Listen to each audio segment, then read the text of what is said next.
There's something, Cheech, that you said in the movie that I can't get out of my head. At the time you guys were doing your thing, everybody was doing drugs, and you were surprised that nobody else was doing drug humor. You said, I feel like we stole home. Yeah, exactly. That we stole home plate. Nobody else could do that because everybody say, "Oh, you guys are just doing Cheech and Chong," and so we don't want to do Cheech and Chong because they're just dopers. I mean, they don't really do anything; they just be dopers, you know. Well, Second City was Belushi. All the improv groups started recording, and Belushi was in the recording studio. And they, halfway through his recording, they would hit the button and say, "It's too Cheech and Chong." You're too Cheech and Chong. And Belushi said, that's the whole idea, guys. Bill Murray was in recently with Howard, and he talked about Stripes, and he had something to say that involved the both of you that I really want to get your take on. You mentioned Stripes. That was originally written for Cheech and Chong. That was a Cheech and Chong go to the army. So, and then they were told that Cheech and Chong didn't want to do it. Well, then later it turns out that Cheech and Chong's agent didn't want them to do it.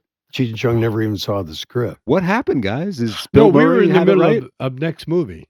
So we were already doing our own movie. Mm-hmm. And so Stripes it just came in too late. Right, because we all know what Stripes is now, but nobody knew what it was going to be as a script. No. Yeah. And we walked into, I remember going into Paramount lunch, and the whole crew, the Stripes crew was there. And I remember Bill Murray yelling at us, "You guys messed up. You made a mistake. You should have." You know, I didn't even know what he was talking about. Because we were never showing the script. Was there a point in your career where you kind of stopped for a second and go, all right, we made it. This is a point where, whether it's a movie being number one or record or even something financial, do you go, we did it, man? I think when we came out with our third album, I thought, well, I'm going to be in this. This is my profession now. I'm going to do this. And that was a real moment, like, I'm not going to ever get another job. I'm not going to sell shoes or, this is what I'm doing. But it was 3 albums in, and we'd been on the road forever. So. Now, one of the great stories about your album career, the Basketball Jones, people did not believe us on who plays on that record. George Harrison, Carole King, Billy Preston, Darlene Love, Ronnie Spector, Michelle Phillips. Every one of those people, by the way, is in the Rock and Roll Hall of Fame. All Rock and Roll Hall of Famers. And we are not. Do you think you should be? Absolutely. I think that if there's any comedians that should be in the Hall of Fame, it's Cheech and Chong, because we were there at the beginning of rock and roll. And when you have a position where other musicians are covering your music, you should be in the Hall of Fame. Come on, dude. And in the movie, you tell the story, of course, of where the song came from and your drive over to the Lakers game. Jack Nicholson. Crazy Nicholson. Jack. That's taking your life in your hands. Crazy Jack. You really want to go to that Laker game. He's driving on the wrong side of the road. At 100 miles an hour. As he could, because he's in the wrong lane. And he wants to get to where he's going real fast. It's just like the lady that got caught speeding. She told the cop, well, I was running out of gas, but I wanted to get there before I ran out of gas. That's why I was speeding. That's Jack.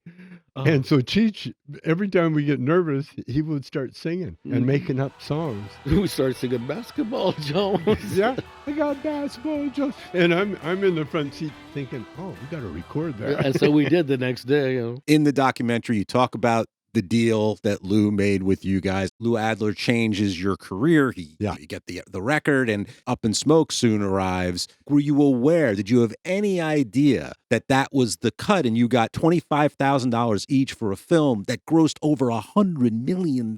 We never questioned anything with Lou. We trusted Lou explicitly. I started getting suspicious because his accountant, Bob Green, would bring us papers to sign, and we're in the middle of the movie, and it is very important that we get him to sign. We never had a lawyer, but Lou had always been our manager, and so so we used his lawyer. Bob Green sued me to get some money that I advanced, during the movie, and so they did a discovery, and they found out all this hanky-panky that was going on, and so we had a choice. We could either ruin people's lives and get the benefits of the movie, or we could leave things the way they are. And Lou's lawyers made us whole as far as getting paid. So we got paid handsomely, and that's all we wanted.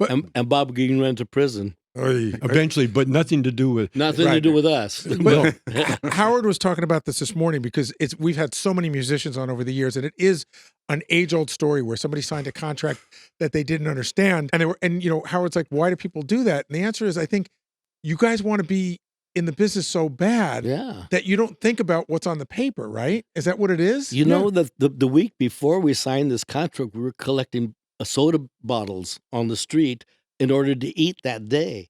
We had to collect, somehow get our hands on $1.50 every day, somehow. And because we could make a Chinese meal, like beef and greens or something. But every day we had to get $1.50. And so we'd collect soda bottles and turn them in for the deposit. Yeah. So you were happy with anything, is what you're saying. They were offering us $1,000 a piece. Sweet. We could live for 5 years on that. I want to introduce Richard Christie. And Richard is probably your biggest fan here. Richard and Nowicki, take it away.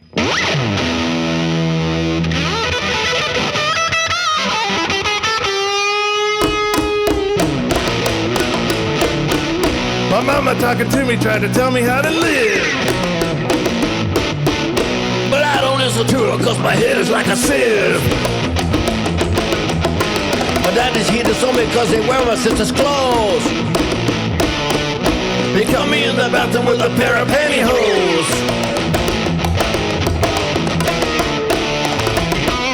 My basketball coach, he done kicked me off a tee. All right.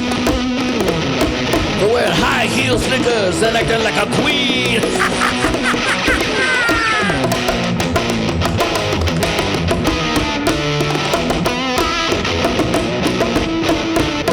The world's come to an end, I don't even care.